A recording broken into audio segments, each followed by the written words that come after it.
Okay, so what we're going to do is we are going to get you started on problem 6.5. Problem 6.5 in your application problems is going to require a set of manual calculations for the full problem, similar to example 6.2 that we just looked at.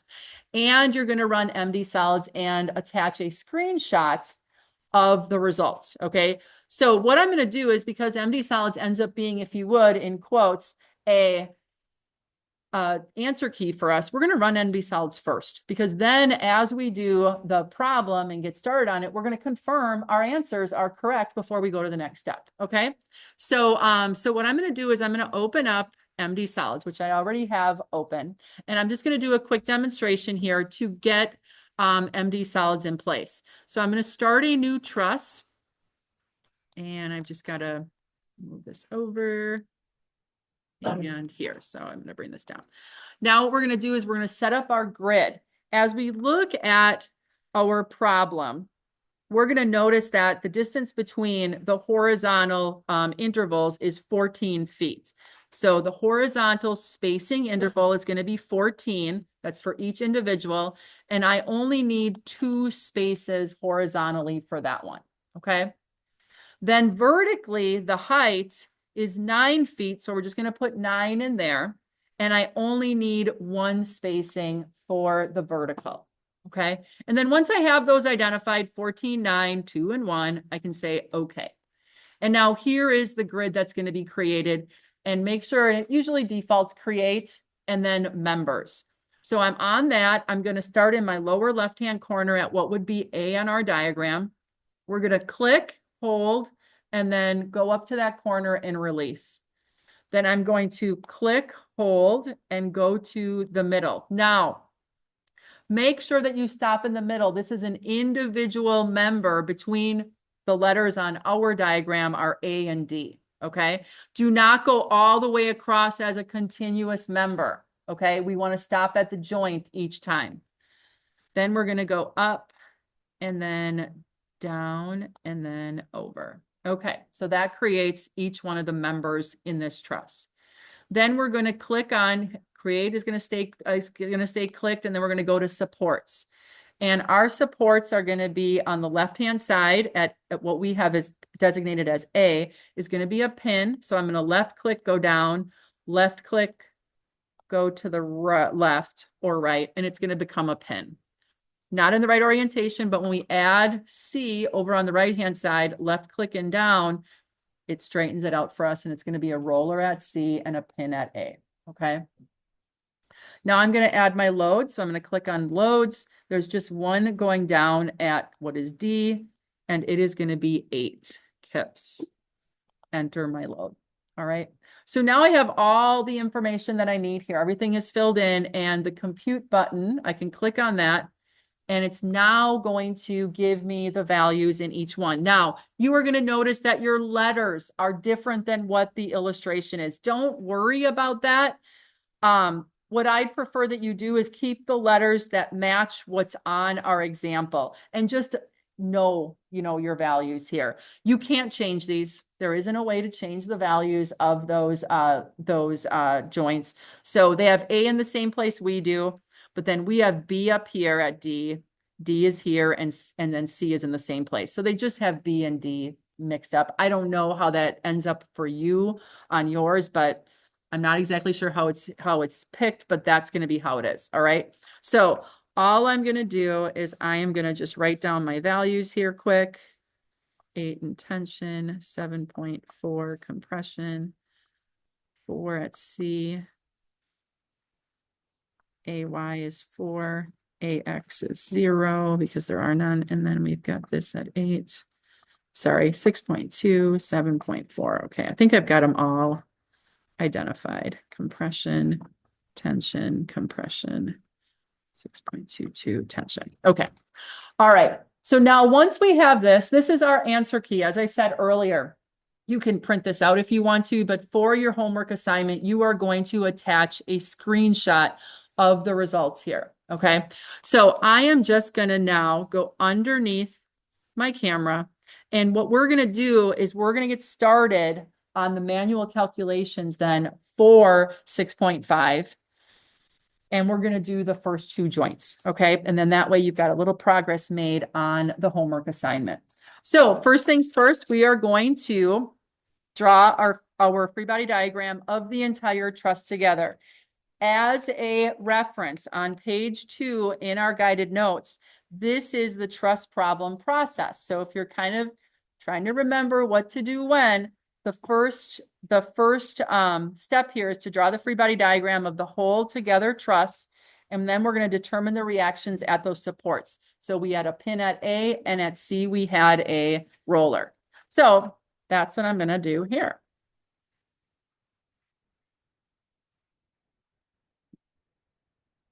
So this is problem 6.5. We're going to add our convention in the upper right-hand corner. Okay. And then we're going to draw the truss. Now, again, don't skimp on size here. We want to make it nice and big so that we can add the labels that we need to.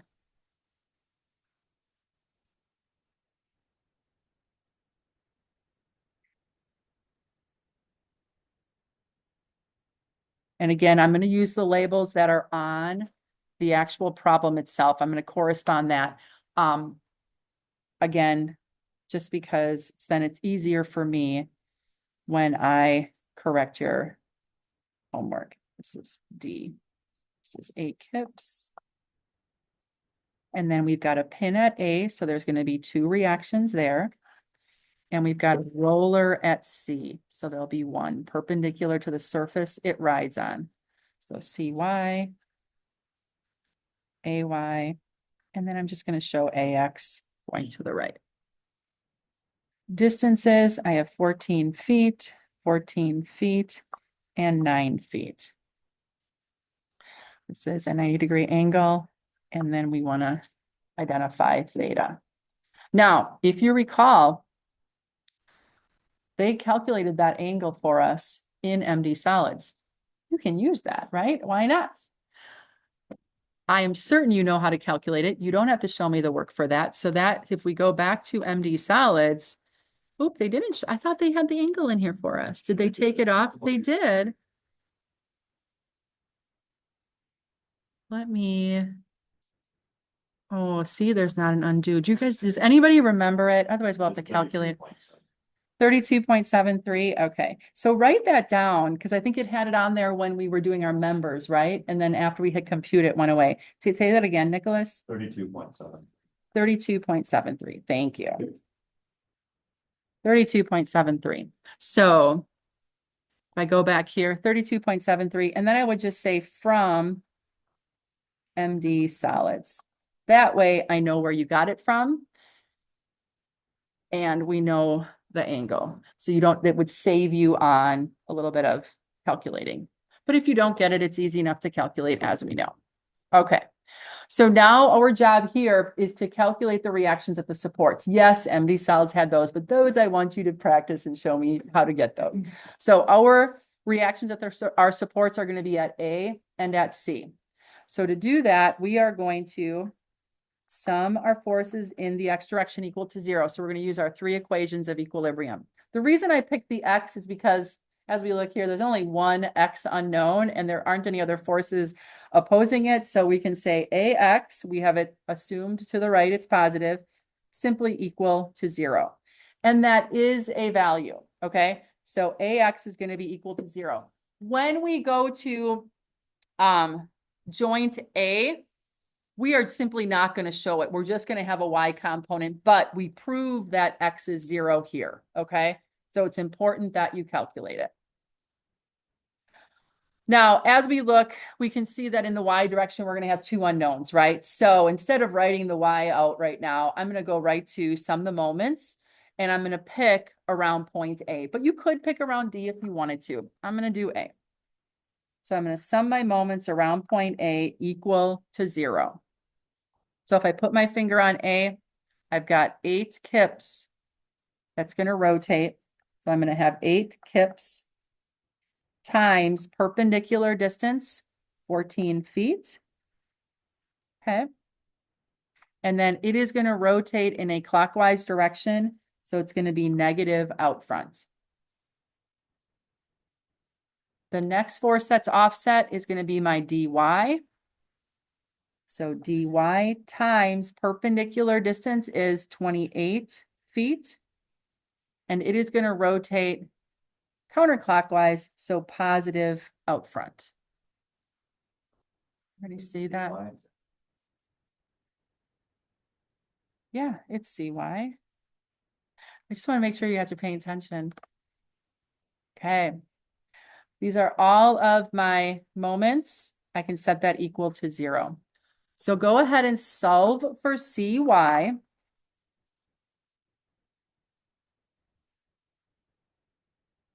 And you should get it to match what we had in MD solids.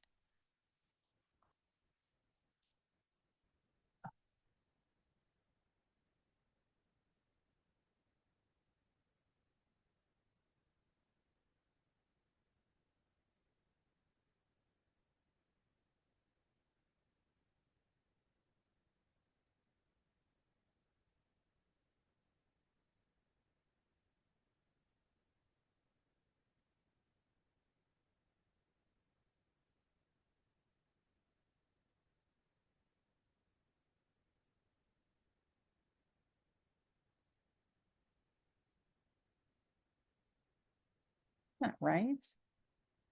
Times 14 times 28. Oh, I know what I did. Now I got it.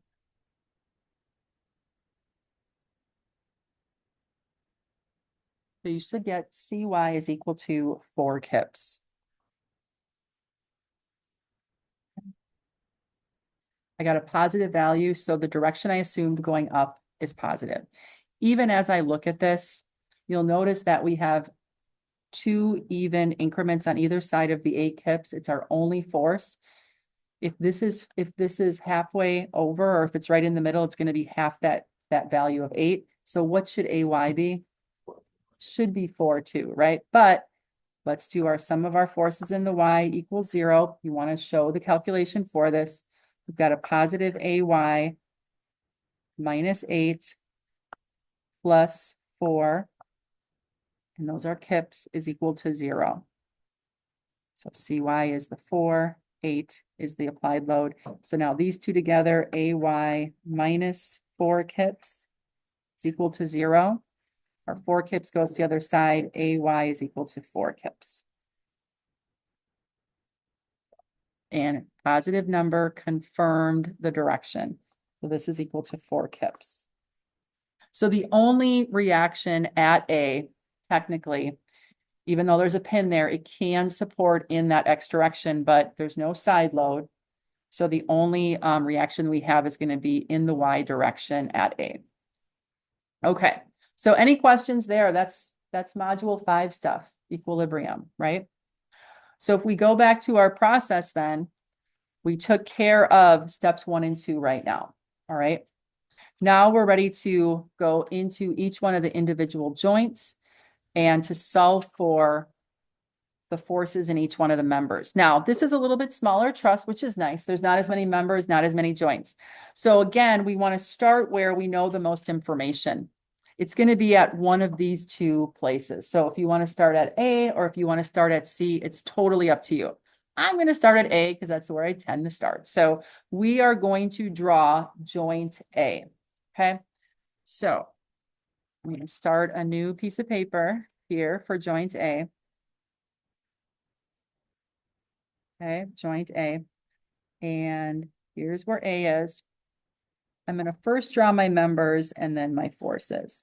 So I've got a member going over to D, and I've got a member going up to B. This is A. Now, if you recall, there's that X that was a 0. I'm not even going to put that vector on my joint A, all right? Because it's 0. There's no reason to put it. So the only one that I'm going to put here is the one that was pointing up in the Y direction, and that was 4 kips, okay? 4 kips. I know this angle is theta, and we know theta to be equal to 32.73 degrees. So we'll use that in a little bit. And now this member going up to point B is going to be AB. The member going over to point D is going to be AD. And now I need to just add my arrowhead for each one of those vectors. Now you'll notice, since we have this value of the y direction, it's going up. The only opportunity I have to oppose that in the y direction is my member AB, right? So I know it's going to have an x and a y component. Okay. So if my y component is, or my y, AY value is going up at 4 kips here, that means that my y component of AB has to go down. So this is going to be an ABY. That's how you start kind of, figuring out the directions here. Now, again, if you end up assuming the wrong direction, your answer will let you know or confirm if it was correct or not. Here again, you will leave no answers as negatives for any of these members, because that just meant you assumed the wrong direction and you need to make that correction. So now, if that's the case, that means that AB is going to be going down and to the left. So that means my ABX is going to go to the left. So any questions on AB at the moment? All right. Now we have AD. Now we know that AX had a 0 reaction, so we're not showing it there. So that's fine. That's an X direction, but we do have an X component direction on AB going to the left. So AD then, to balance that out, we're going to assume the direction going to the right. Now again, if you assumed it the wrong way, we'll figure it out. Okay? No worries. Just put a direction on there because we know we need to do it. Okay, so now we're ready to determine what our components are for AY and AX. Now, we have AY and AX. We want to put them in terms of, remember, we always want to find what is the force in the member. The member is AB. So we're going to put AX and AY, or I'm sorry, ABX and ABY in terms of AB.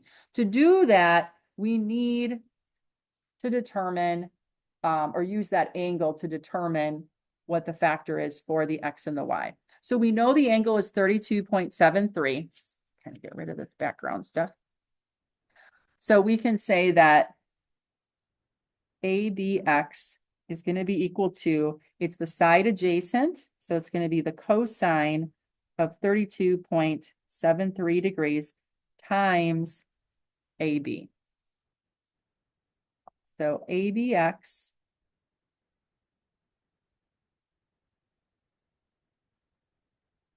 like it's 0.8412.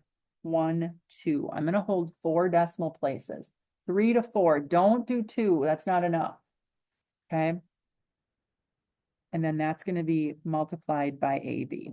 So now, because that angle is consistent, when we need to use the X component again, we're going to use this factor for the X's. Okay. 0.8412 times the hypotenuse. And then my ABY is going to be equal to the sine of 32.73 degrees times AB. My ABY is going to be 0.5407. It's 0.54068, right? Is that what you guys got? Times AB. Now that we have that broken into its X and Y components, okay, we now are ready to do our sum of the forces in the X equals 0, sum of the forces in the Y equals 0 to solve for AB and AD. So I'm going to start by, I'm looking here, I only have one unknown in the Y direction. So I feel like that's where I should start. Okay, if you do the X, that's fine. You're just going to have 2 unknowns, but I'm going to sum my forces in the Y direction equal to 0. So I've got a positive 4 kips, okay, going up, and I've got a minus ABY. So I'm gonna write that as ABY right now, just so you see where it's coming from. Those are my only two forces in the Y direction, right? So I'm going to set this equal to 0. So now for ABY, I'm going to substitute the value of 0.5407 AB. So I'm going to say 4 kips minus 0.5407 AB is equal to 0. So AB is my unknown value here. So I'm going to move my 4 kips to the other side.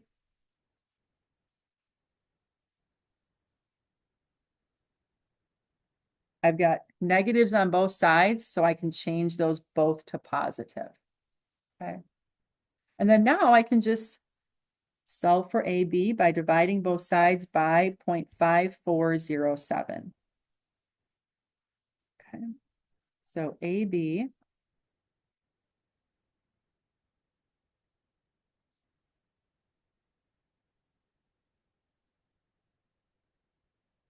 $7.398 kips. Now, if you look back to MD solids had 7.4. They only held 1 decimal place. So if I go back here, this says 7.4. So the magnitude looks good. So this is how you can use it kind of as an answer key so that you don't have to wait all the way till the end to see if you did okay. Now they have compression here. Let's go back and see if we see compression as well. If we look at the direction of AB, it is pointing towards the joint. So indeed, that's consistent with it being in compression. So down here at AB, make sure that you put in compression, and then you're going to put a box around the magnitude of the force in member AB. Okay. So that's one of our unknowns, right? So AB, we've got it here. Now we need to solve for AD. AD is in the X direction, so we are going to sum our forces in the X direction equal to 0. Go back here. I've got a positive AD, right? And I've got a negative ABX. Okay. And I'm going to set that equal to 0. Now, it's like I got two unknowns, right? But I know what AB is. And I know ABX is equal to 0.8412 times AB, right? So I'm going to say AD minus 0.8412 times AB, which is 7.398 kips. Okay. Now AD is my only unknown. Make sure to set that equal to 0. Move this to the other side. So when I multiply those out and move it to the other side, it becomes a positive value. So 7.398. Yep. I get 6.22 kips, and it's a positive value. Again, it's negative on this side. Move to the other side, it becomes positive. And if I compare it back to MD solids, sure enough, 6.22, right? MD solid says tension. If I go back here and I look at the direction of AD, sure enough, it's pulling away from the joint. That's in tension, okay? So now I'm going to go back down here, put T in parentheses, put my box around, and I am done with joint A. All right. Do you want to do one more joint, or do you feel like got this? Nicholas says he's good. Tyler says he's good. How about virtually? Who says they're good? Who wants to see another joint? Anyone? Gabriella's good. I think I'm good. Danny's good. Awesome. I'm here to serve. Okay. Well, the next step would be now, if we go back to our original diagram, we just got done at A. You have a choice. You can either go to D or up to B, right? And you're going to do that very same thing. Look at B, put the members in place, any forces that you know. And then the key here is anything that you calculated on the previous joints. If they were in tension, like AD is here, then on D, it's going to be in tension. So it's going to point away from D when we draw it at D. So essentially, yes, switching the direction of the arrow, but being consistent with it being in tension, okay? Pulling away from the joint. A is in compression, AB is in compression on A. That means it's going to be compression on B. So it's going to be pushing and pointing towards B, up and to the right when you draw it at B. Okay. All right. Then I'm going to stop there for you. You can continue and finish this up again, comparing your results to the MD solids. And then this is going to be a good start for that first homework problem.